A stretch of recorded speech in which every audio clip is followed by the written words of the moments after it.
My family only invited me to the reunion to humiliate me by bragging about my cousin's new job. They had no idea he was my new employee. So I let them talk, all the way until my aunt called me a failure in front of everyone.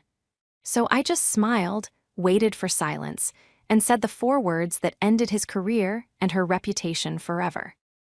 This is where the story truly begins, and you won't want to miss what happens. Make sure you're subscribed to see it through to the end. We're always curious. Where in the world are you all watching from today? Let us know in the comments. The email arrived at 10:17 p.m. on a Tuesday, glowing with a cruel blue light on the laptop screen balanced on my knees. I was 3 days into the worst flu I'd had in a decade, cocooned in a fortress of used tissues and half-empty mugs of tea. My head felt like a pressurized cabin, and my body ached in places I didn't know could ache. The email wasn't from my team, who were holding down the fort while I finalized our London expansion. It was from my mother. The subject line was deceptively simple: "Vance family reunion, you must come." I groaned, the sound scraping my raw throat.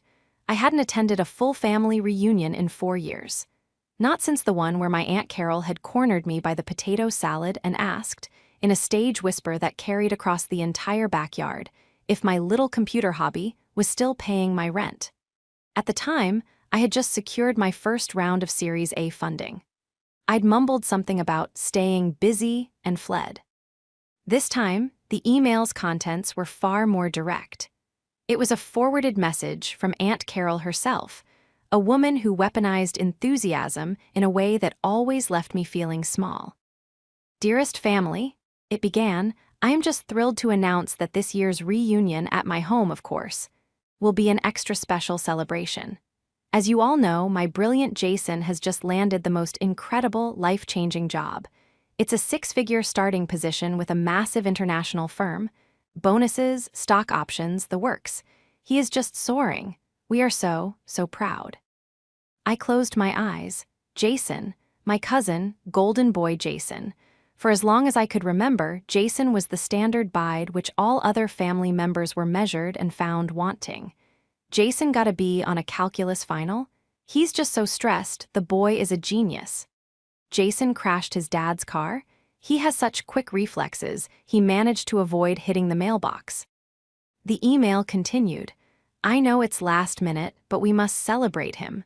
And of course, it's a wonderful chance for all of us to catch up and see what everyone's been up to." A cold dread, sharper than my fever, settled in my stomach. I knew exactly what seeing what everyone's been up to meant. It was a performance. A curated show where Jason was the star, and I, Erin Vance, was the audience-planted cautionary tale. The quiet, nerdy girl who did computer stuff and, at 32, was still unmarried, childless, and, in their eyes, utterly ambitionless. The last line of my mother's personal note, however, was what twisted the knife. "Please come, Erin. Aunt Carol specifically asked if you were coming. She said she worries about you. Just show your face for an afternoon, for me." Worries about me? That was the code. The polite, family-friendly way of saying they wanted to put me on display to make Jason's success shine even brighter. I looked from the email to the other document open on my laptop, a PDF waiting for my final digital signature. It was the onboarding package for the new Q4 cohort of senior strategy analysts for my company, Vance Meridian. My gaze drifted down the list of names until it landed on the 3rd one. Miller Jason, start date, Monday. A slow, cold smile spread across my face, cracking the dry skin on my lips. My company, the little computer hobby they all dismissed, was the massive international firm Jason was joining. The firm I had built from nothing in my studio apartment, the firm whose logo was deliberately nondescript, the firm I had intentionally kept my name off of in all public-facing materials, preferring to let the work speak for itself. Jason, in his arrogance, had clearly not researched the board or the CEO. He just saw the 6-figure salary and the impressive title. I hit reply on my mother's email. "You know what, Mom? You're right, I'll be there. I wouldn't miss it for the world." I took a long drink of cold, bitter tea. My headache was suddenly a little better. They wanted a show. I would give them one. but they had forgotten one crucial thing about me. They had forgotten that the quiet, nerdy girl was the one who always did her homework. And this time, I was more prepared than they could ever imagine. The betrayal wasn't just the setup, it was the years of being underestimated. And that, I decided, was a debt I was finally ready to collect. The 2 weeks between that email and the reunion were a blur of closing. The London deal and fighting the dregs of my flu. My CFO, David, a man who believed understated was a synonym for weak, had been begging me for years to do a PR push. "Aaron, no one knows who you are," he'd argued over a video call, his image buffering slightly. "Vance Meridian is a ghost. We're pulling in 9 figures, and the Times thinks we're a mid-level data processor in Ohio. You need to be on a cover. A conference, something." "David, we're not a ghost. We're discreet," I'd countered, my voice still raspy. "Our clients don't hire us for flashy PR. They hire us because we're the silent engine that fixes their billion-dollar logistical nightmares. They like that we're not splashy." "Fine," he'd sighed. "But one day you're going to want that recognition, and you're going to wish you'd built the platform." I thought about that call as I drove my 5-year-old, unassuming sedan toward Aunt Carol's sprawling new-build house in the suburbs. I had intentionally left my Tesla, the one I'd bought myself as a congratulations for paying off my startup loans, at home. Today was not a day for flash. It was a day for camouflage. I parked 3 blocks away and walked, allowing the humid July air to settle on me. I wanted to look exactly as they expected me to look, slightly tired, slightly rumpled, and entirely unremarkable. As I rounded the corner, the house came into view. It was a monument to beige stucco, with a 3-car garage and a lawn so aggressively green it looked artificial. A giant, professionally printed banner flapped lazily over the entryway. "Congratulations, Jason! The future is yours." I took a deep breath and rang the bell. The door was pulled open by Aunt Carol herself, who enveloped me in a cloud of expensive perfume and hairspray. "Aaron, you made it. Oh, you poor dear, you look exhausted." It was the opening salvo, not "how are you," but an immediate confirmation of my presumed failure. "Just a little tired from work, Aunt Carol," I said, forcing a smile. "Oh, of course, your little job. Well, come in, come in. Everyone is just dying to see you." The house was packed. The air was thick with the smell of catered barbecue and the dull roar of relatives trying to talk over one another.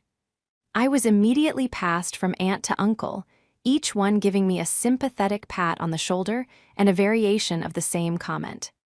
"Still with that computer thing, Aaron? Good to see good to see you. Don't you worry, dear, your time will come."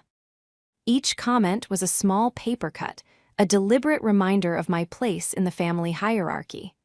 I just smiled, nodded, and kept my eyes peeled for the man of the hour.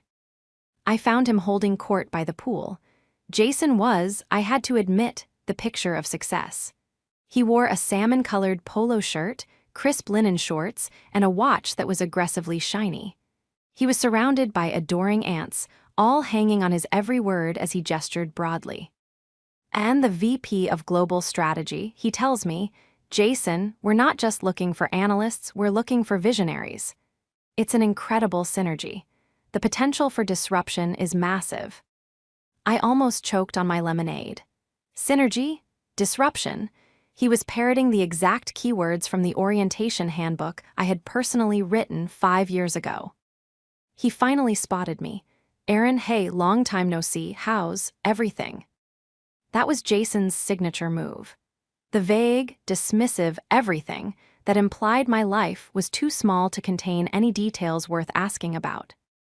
"Busy," I said, keeping my smile firmly in place. Same old, but wow, Jason, this sounds incredible. A life-changing job.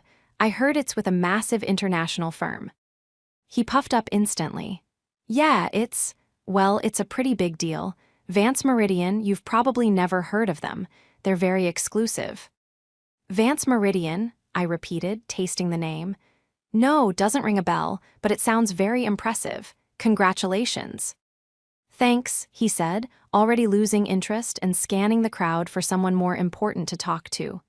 Hey, I think they're still hiring for, like, data entry or something. I could probably put in a good word for you, get you out of that freelance stuff you do. The freelance stuff. I was the founder and CEO. He was, technically, my subordinate. The urge to laugh was so strong it was almost painful. That's so thoughtful, Jason, I said, my voice sweet. I'll definitely think about it. Aunt Carol swept in, handing her son a beer. Don't bother him with small-time stuff, Aaron. My Jason is on a rocket to the moon. She turned her beaming smile on him, then looked back at me, her expression tightening into one of pity. It's just wonderful. A real career. Security. A future. He'll be a millionaire before he's 30. She then leaned in, her perfume making my eyes water, and delivered the line she'd been saving all day. Unlike some people. I ate. Held her gaze. I didn't flinch, I just smiled. You must be so proud, Aunt Carol. Oh, I am, she said, pulling back, clearly disappointed I hadn't taken the bait. Now, if you'll excuse us, Arthur is about to make a toast. Do try to look happy, dear. As she led Jason away, I let my smile drop. The rocket to the moon was about to hit some unexpected turbulence. Because they had all forgotten one crucial thing, I was the one who had built the launch pad, and I was the only one who had the codes. To understand Aunt Carol, you have to understand the Vance family hierarchy. We weren't old money, but we were old pride. The family was built on the stoic, hardworking legacy of my grandfather, Arthur Morgan, a man who had turned a small woodworking shop into a moderately successful regional furniture business. He valued sweat, calluses, and tangible results. My father and his sister, Carol, were different. My father was quiet, content to be a high school history teacher, a profession grandfather Arthur respected for its stability, if not its ambition. Aunt Carol, however, had married a man who made a quick buck in real estate and had been desperately trying to rebrand the Vances as high-flying socialites ever since. For Carol, success wasn't about achievement, it was about perception. It was the zip code, the brand of the car, and the title on the business card. And I, in her eyes, was a catastrophic failure on all three fronts. I was the odd one, the daughter of the quiet history teacher. While Jason was playing quarterback, I was in my room learning to code in C++. While he was going to frat parties, I was building a database management system for a local nonprofit. My father had encouraged it. It's where your mind works, Aaron, he'd said. Don't ever let anyone tell you that's not valuable. But when my father passed away from a sudden heart attack during my sophomore year of college, my anchor was gone. My mother, bless her, was lost in her own grief. And Aunt Carol descended. I remember her coming to our house, ostensibly to help, but really to pass judgment. She'd walk through my father's study, where I'd set up my fledgling coding business, and tusk at the clutter. Aaron, honey, she'd said, picking up a server component, I know you're sad, but you can't just hide in here with these toys. You're 20 years old. You should be out meeting people, interning at a real company. Like Jason is at his father's firm. How will you ever find a husband if you smell like soldering iron? That was the crux of it. My failure wasn't just professional, it was personal. I wasn't following the script. When I dropped out of my prestigious university a year later, a decision that nearly broke me, it was because my little computer hobby had just received a $1.5 million seed investment. I couldn't do both, but I didn't tell them that. I couldn't. How could I explain venture capital to a woman who thought stock was something you bought at the supermarket? I just said, I'm starting my own business. The family's reaction was predictable. My grandfather looked disappointed, my mother wrung her hands, and Aunt Carol looked triumphant. I had confirmed her every prediction. I was the dropout, the weirdo, the failure. Well, she'd said with a tight, pitying smile, we all have our own path. I'm sure your father's pension will help until you get on your feet. I never corrected her. I let her believe it. I let her believe that for the next 10 years. I let her believe I was a struggling freelancer. I let her think I was just getting by. It was easier. It was my armor. While she was busy bragging about Jason getting a corner office at his dad's tiny real estate firm, I was quietly building Vance Meridian. I built it on the principles my father had taught me: integrity, precision, and silence. We didn't advertise. We acquired clients through word of mouth. We were the company that governments and Fortune 500s called when their systems were broken, their data was compromised, or their logistics were in chaos. My team and I flew to Zurich, to Tokyo, to London. We were the best, and we were invisible. And now, standing by Aunt Carol's chlorine-scented pool, I was watching the antagonist I had created in its full, glorious bloom. She had spent a decade cultivating this narrative of my failure, and today was meant to be her victory lap. She had trapped me, or so she thought. She had gathered the entire family as witnesses, but as I watched her preen, I realized she wasn't just an antagonist. She was a caricature. A woman so blinded by her own shallow definition of success that she couldn't see the truth even as it was preparing to serve her a drink. Aunt Carol clinked a spoon against a wine glass. A toast, everyone gather round. The murmur of the crowd died down.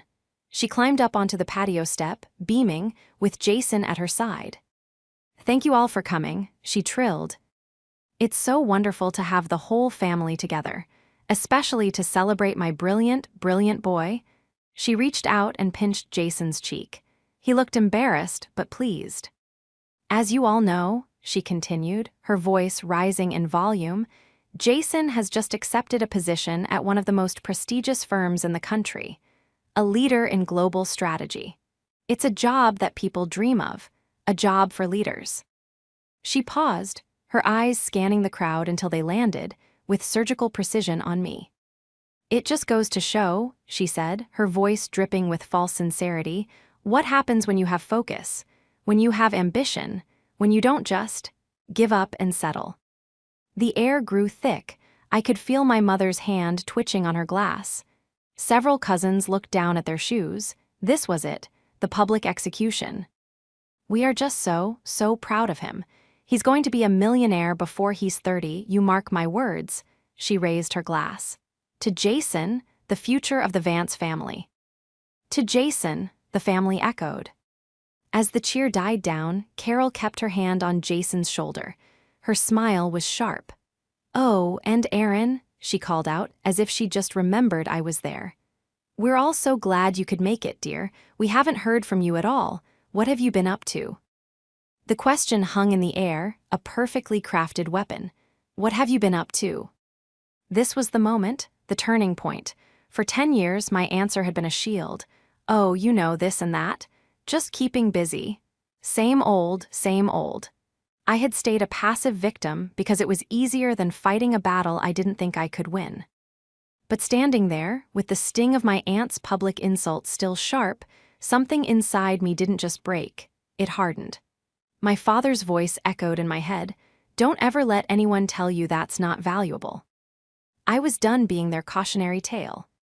I took a deliberate step forward, pulling the focus of the 50-odd family members directly to me.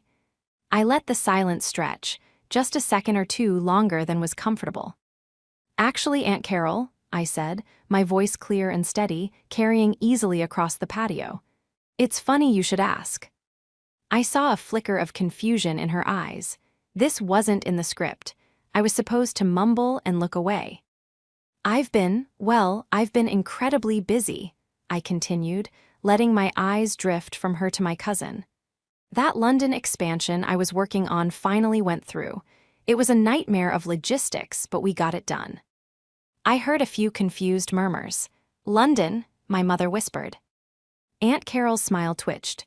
"London, oh how nice, a little vacation, dear." "Not exactly," I said. "It was for work, for my company, Vance Meridian." I let the name land. I watched as it registered on Jason's face. His tan seemed to pale by several shades.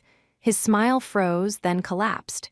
He looked at me, his eyes wide with a dawning, sickening horror. He knew. "What?" Aunt Carol snapped, looking back and forth between us. "What did you say?" "Vance Meridian," I repeated, louder this time. My company, the little computer hobby I started in my dorm room, it's grown. Jason was shaking his head, a tiny, desperate motion. No, that's not possible. The CEO is, the board, I researched. You researched the public-facing board, Jason, I said gently.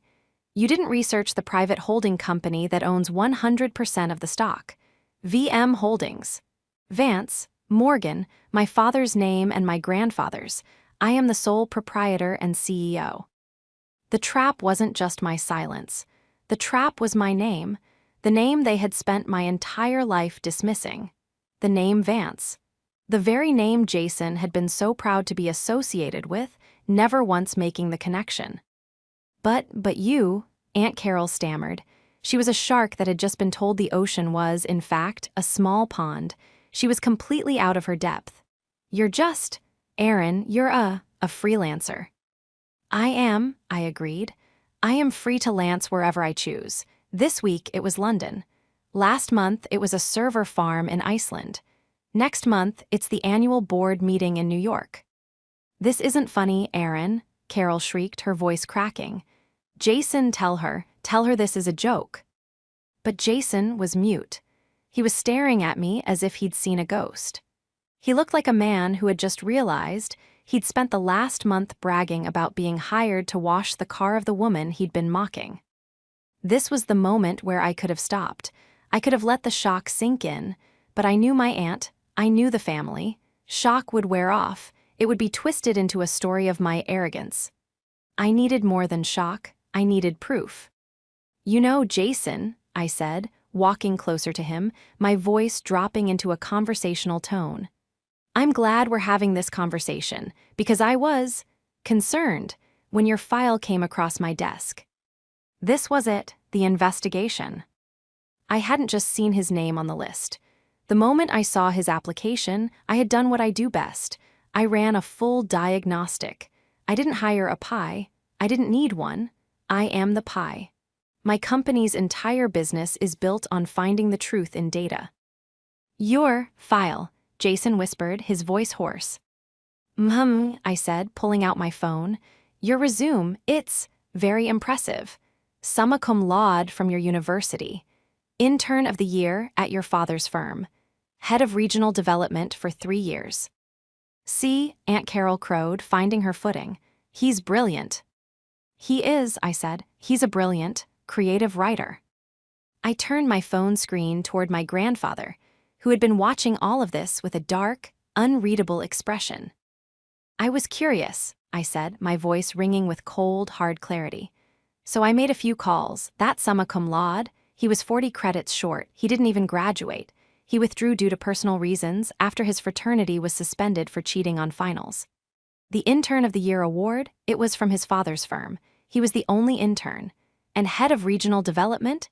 Jason, your father's firm is a 2-person office above a dry cleaner.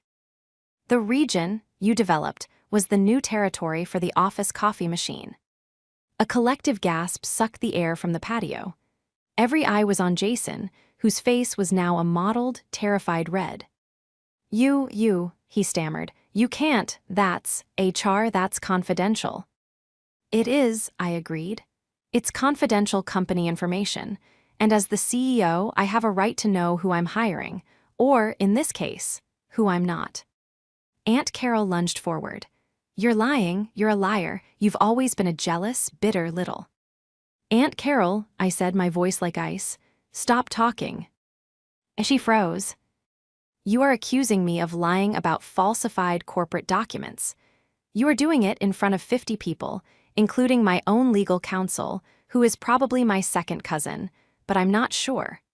But more importantly, I said, turning to Jason, you're trying to defend a man who committed resume fraud to gain a 6-figure position at a multinational corporation. I looked at Jason. The golden boy was gone. In his place was a terrified 28-year-old who had just been caught. You lied on your application, Jason, I said softly. To my company, that's a federal offense. The silence that followed was so profound I could hear the hum of the pool filter. Aunt Carol looked like she'd been struck. Her mouth opened and closed, but no sound came out. Jason was physically trembling, his eyes wide with panic. A federal offense, my mother whispered, her hand flying to her chest. Misrepresenting credentials to a publicly traded, or in my case, soon-to-be, federally contracted corporation is a very serious matter, I said, not taking my eyes off Jason. It's not just fudging a resume, Jason, it's fraud. This was the first major confrontation. I had laid the groundwork, and now I was revealing the first layer of the truth. I had expected denial. I had expected anger. What I got was desperation. I didn't. I mean, everyone does it. Jason blurted out, his voice cracking. It's not a big deal, it's just, marketing. Aunt Carol, seeing her son's pathetic defense, snapped back to life. But her usual bluster was gone, replaced by a brittle, panicked rage. He's right, how dare you come here and attack my son, you're jealous, you've always been jealous of him. Jealous? I asked, a genuine, mirthless laugh escaping me. Jealous of what exactly, Aunt Carol? His fake degree? His imaginary job history? Or the fact that he was so arrogant he applied to a company with our family name in its private charter and didn't even notice? He got the job, didn't he? She shrieked. You hired him, that's what matters. You said it yourself, his file was on your desk. He passed the first-round algorithm, which just screens for keywords, I explained, as if I were talking to a child. He was then interviewed by a junior HR manager who, frankly, I will be having a very serious talk with on Monday. He was approved pending final executive review. My review. The review I was conducting when I got your email. I turned my full attention back to Jason, who had shrunk under his mother's defense. You didn't just lie, Jason, I said, my voice quiet but carrying.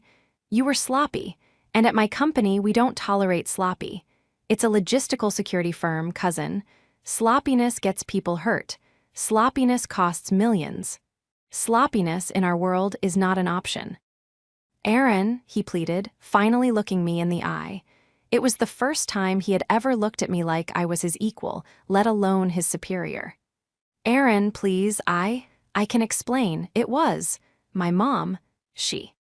Don't you dare, Aunt Carol hissed, grabbing his arm. Don't you dare blame me, Jason Miller. I did everything for you. I made you. You made a fraud, Carol. A new voice boomed, cutting through the tension like a circular saw. Every head turned. My grandfather, Arthur Morgan, was on his feet. He was a tall man, still imposing at 78, and he was staring at his daughter with a look of such profound disappointment and fury that Aunt Carol physically recoiled.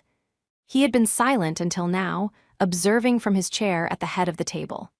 The patriarch had finally spoken. Arthur, Carol began. Be quiet, he commanded. He didn't raise his voice, he didn't have to. The patio was silent.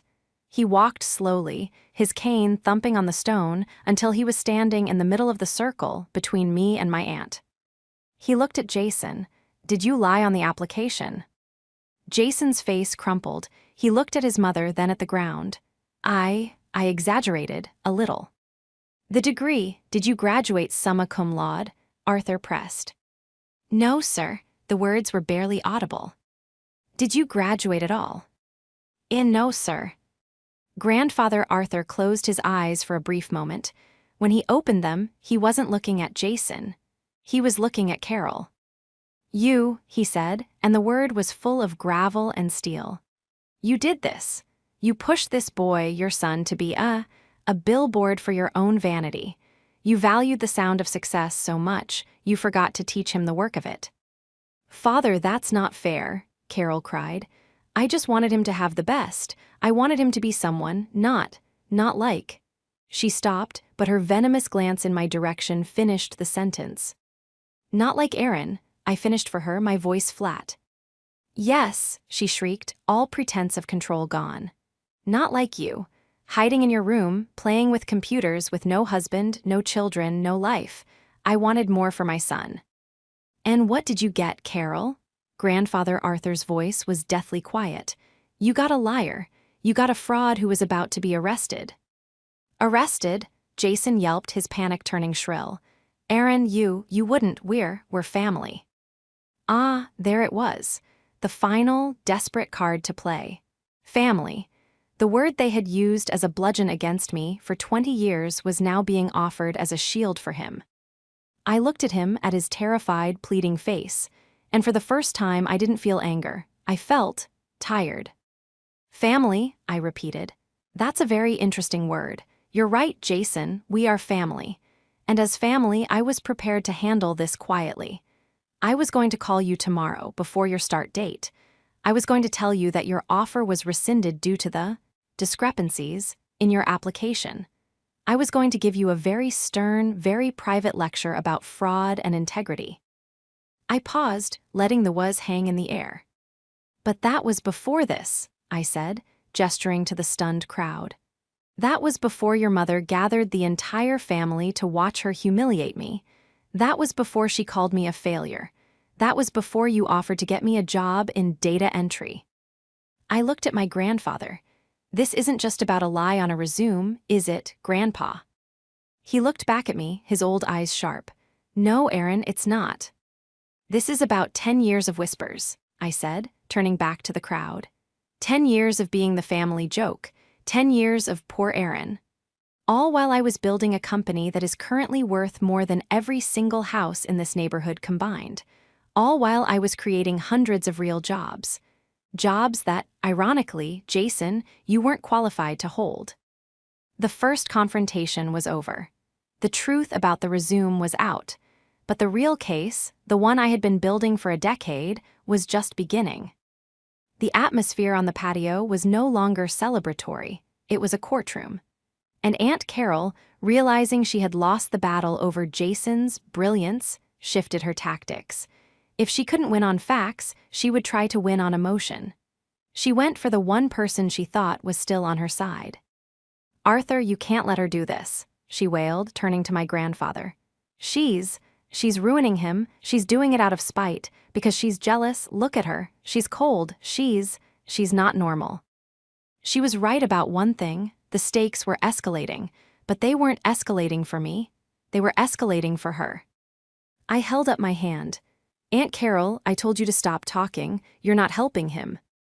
"Aaron," Grandfather Arthur said, his voice cutting in. He ignored his daughter. He was focused on me. "What, exactly, does your company do?" This was the opening. This was the moment to build the case. "We're a logistics and security firm," I said, my voice crisp and professional. "But that's a simple way of putting it. We're a solutions company. When a shipping conglomerate's entire container system is hacked and held for ransom, they call me. When a new bank's online security protocol fails a stress test and they're facing billions in liability ties, they call me. When the Department of Defense needs a secure, encrypted network to coordinate a new global supply chain, they call me." I let that last part sink in. My uncle, the one who worked for the post office, visibly gulped. "We have offices in New York, London, Tokyo, and Zurich," I continued. "We employ over 800 people, not including contractors. And yes, last year our valuation topped $9 billion. A woman in the back, one of my cousins, fainted, just buckled at the knees and went down. No one moved to help her. They were all staring at me as if I had just grown a second head." "9 billion, my mother breathed, her eyes as wide as saucers. Aunt Carol just shook her head, a strange, high-pitched laugh bubbling up from her chest. "Lies, more lies, you're pathological, you're making it all up. Jason, she's making it up, isn't she?" But Jason wasn't listening. He was staring at the ground, a look of dawning comprehension on his face. He knew. He had seen the internal company branding. He had seen the budgets for the strategy department he was joining. He knew, better than anyone, that I wasn't lying. "It's true," he whispered. The orientation materials, the non-disclosure agreement, it mentioned federal contracts. I thought it was just, boilerplate." Aunt Carol's face turned an astonishing shade of purple. "You idiot," she screamed at her son. "You believed her." It's not a matter of believing, Carol, I said. It's a matter of public record, for anyone who knows where to look. This was the second confrontation, not with threats but with irrefutable proof. You see, I said, walking back toward my grandfather, you've all been operating under a misconception. You thought I was the one who was lost. You thought I was the one who needed saving. The truth is, I've been the one holding the safety net for this family for years, and you never even knew it. I looked at my grandfather. Grandpa, your furniture business. That miracle private loan you got 6 years ago to save the mill from foreclosure, after the banks all turned you down. The one from that anonymous benefactor who wanted to preserve local craftsmanship. His face went white, he gripped his cane. You. I nodded. It was the first big check I ever wrote. My father loved that mill. I wasn't going to let it die. I turned to my Uncle Mike, the postman. Uncle Mike, your daughter, my cousin Sarah, that full-ride scholarship to medical school, the one from the Vance Education Trust. He looked at me, his mouth agape. There is no Vance Education Trust, I said softly. I'm the trust. I've paid for her tuition, her books, and her housing for the last 6 years. She graduates top of her class in May. I looked around the patio, at my cousin who had fainted and was now being helped up. At my cousin Amy, who just bought her first house, that first-time homebuyer's grant that matched her down payment, that was me. I finally turned back to Aunt Carol, whose face was a mask of disbelief and horror. And you, Aunt Carol, you most of all. I never took a dime from you, she spat. You didn't, I agreed. But your husband did, his real estate business. It didn't miraculously recover after the 2008 crash. It was bankrupt. I bought out his debt through a shell corporation. This house, I said, gesturing to the beige stucco monstrosity, this car, Jason's allowance that let him pretend to be a big shot for 10 years, I own all of it. Your husband's company has been a subsidiary of Vance Meridian for the past decade. He's been, in effect, my employee. The silence was absolute. This was the final, irrefutable proof. This was the moment that broke the spell. Jason, who had been listening to all of this with a look of growing, agonizing shame, finally looked up. He didn't look at me. He looked at his mother. You knew, he whispered. You knew we were, that dad. Aunt Carol stammered for the first time in her life, utterly defeated.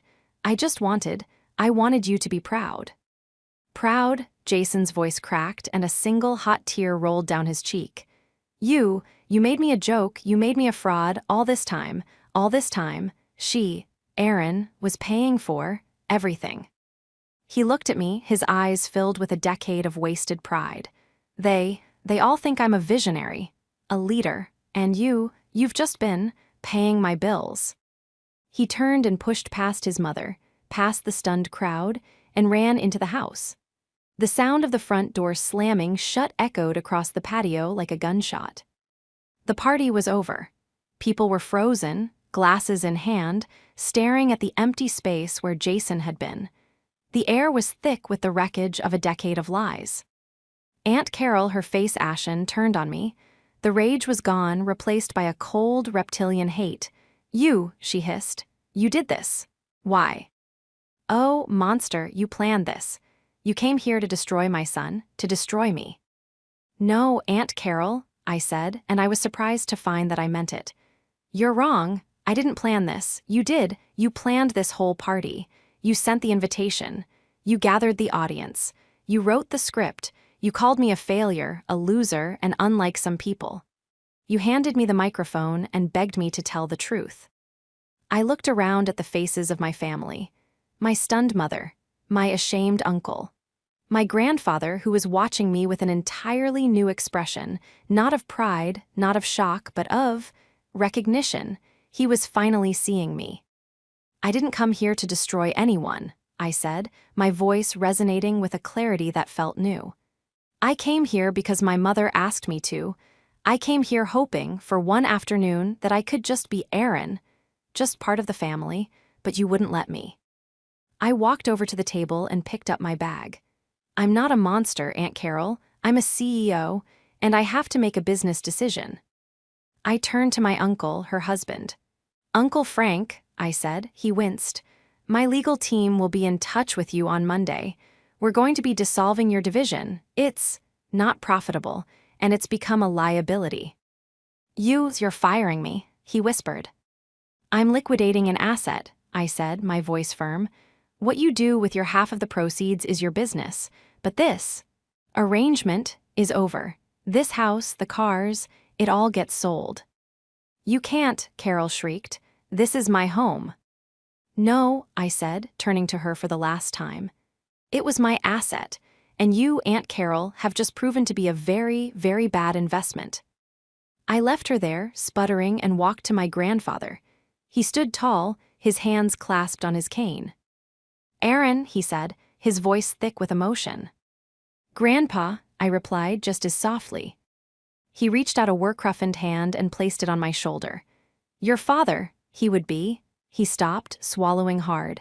"He was proud of you. I am proud of you. I am just so very sorry that I was too blind to see you."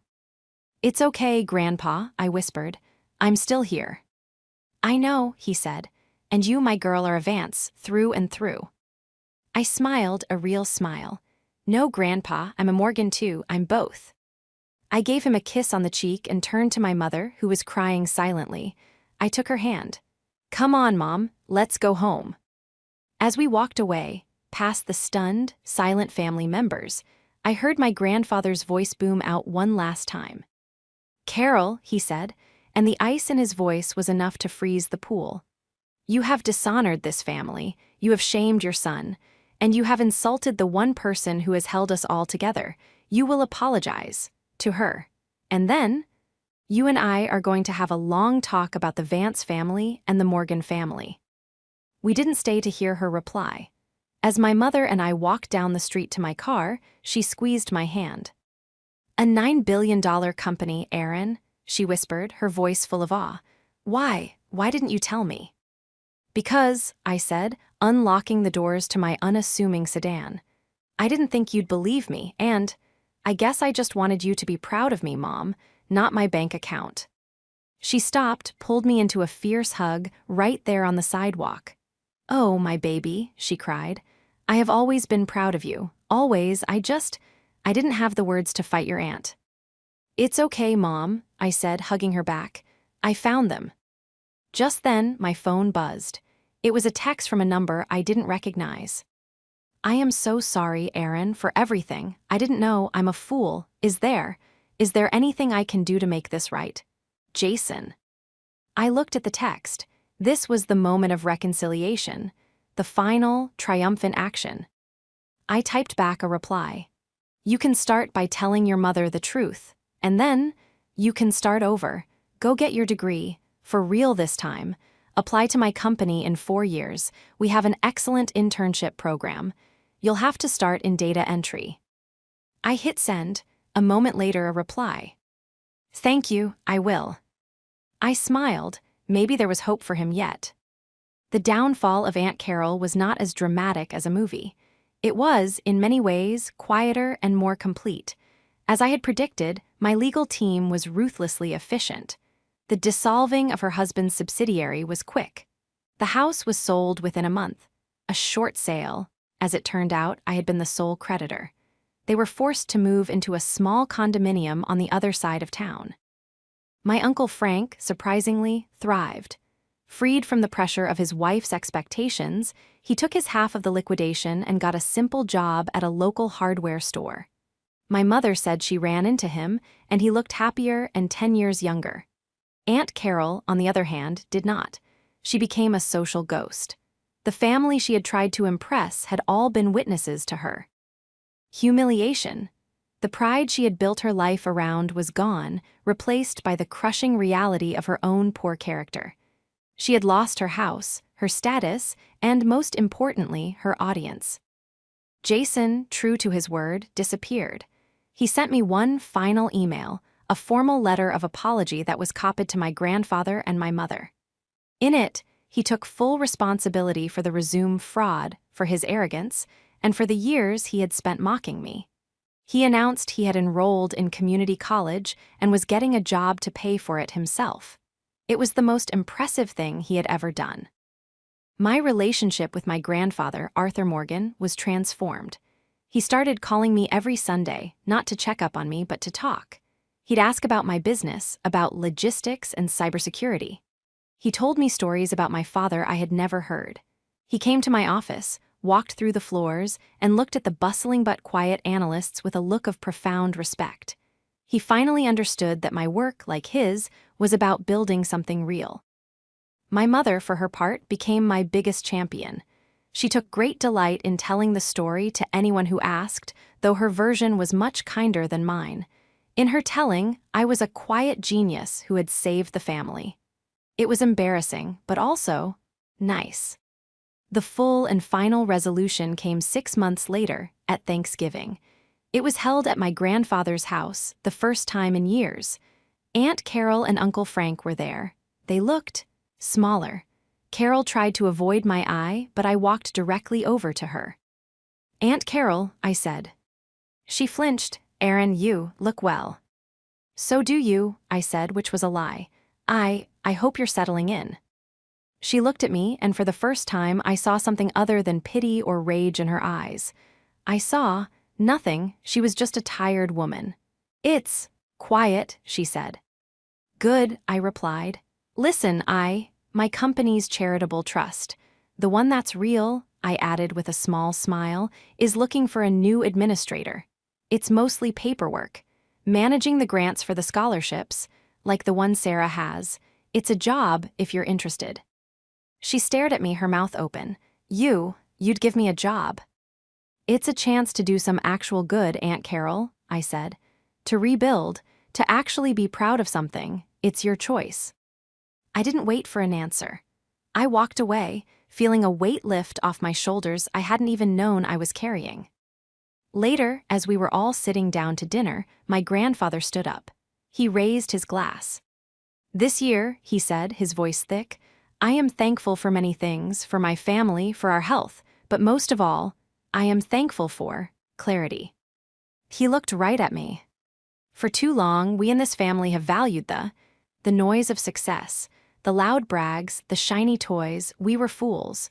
We forgot what both our names, Vance and Morgan, truly stand for: integrity, hard work, and building things that last.